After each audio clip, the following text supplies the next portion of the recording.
You, by the way, I already mentioned about the, Biden going to funerals story, and Washington Post said we've deleted a tweet that inaccurately represented the scope of the story, and you said, the tweet that suggested Biden is too caring and decent. Yeah. I mean, right. You said Biden's decent and empathetic and shows up for colleagues by attending their funerals. Washington Post. Some say this is a bad thing, but the Washington Post can't actually find anyone who thinks that.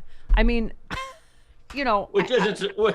which isn't surprising because who would oppose that? But yeah, so the Washington Post had an actually good story to tell that Biden is empathetic. He's gone to a lot of funerals. He stands in stark contrast with the sociopaths before them, but they couldn't leave well enough alone. So they went on Twitter and they presented it as this is a problem for Biden, and that some people say, well, he's kind of wasting his time going to funerals. And then you read the story.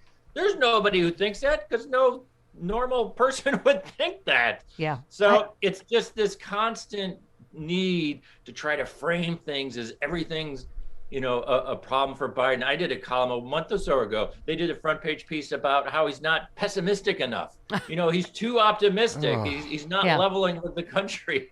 Well, I mean, I tie one of your tweets with Brian Tyler Cohen, who said, with today's new jobs numbers, here's how President Biden compared to the past 4 Republican presidents at the 11-month mark.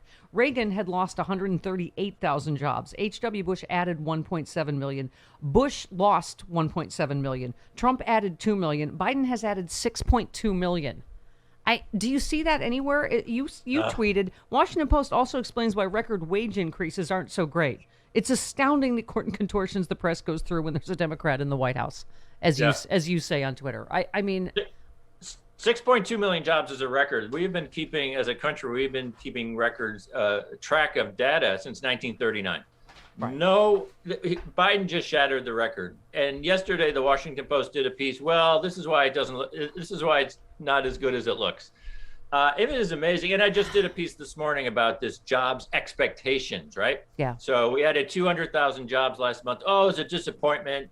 The economy's faltering. It didn't meet expectations. And these expectations are set by economists on the eve of every jobs report, and they have been wrong for every jobs report this year. Yeah. And so Biden oversaw a record-shattering jobs creation year, and news consumers are just fed these constant headlines about how the jobs reports were disappointing, and then they get revised, and nobody cares. Thank you, and they never do a follow-up. We were completely wrong with all these headlines. It was a great month. September jobs report was revised. It was doubled.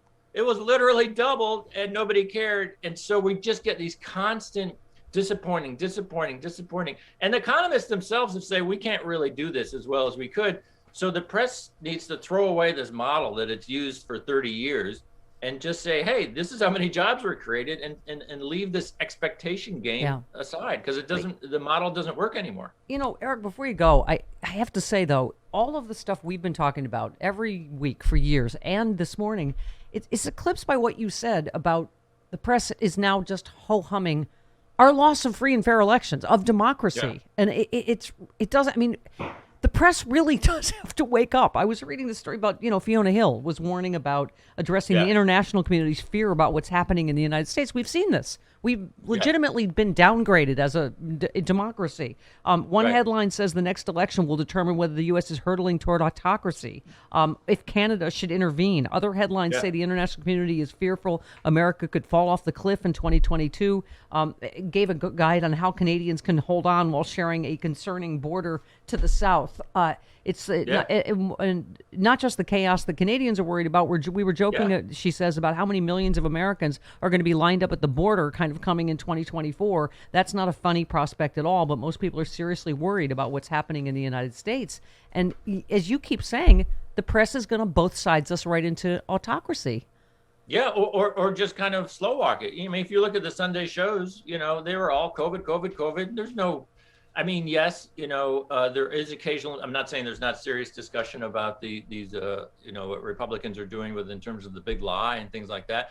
But it's not a regular topic. It's not something that is alarms are going off and red flags. It's just kind of like, oh, this is. I'll give you a super quick example. Ron Johnson announces he's going to run for re-election after saying he wasn't going to run for re-election. Yeah. New York Times says he's a leading purveyor of misinformation. Nobody in the real world talks like that. Nobody except reporters describing the Republican Party. And so that's just a tiny example of the slow walking and the normalization that you're talking about. Yeah, absolutely. Well, Eric, thanks for signaling the death knell again for America. Oh, God. Good morning. We'll see you, Happy Monday. I'll see you next week. Thanks, Eric. All right.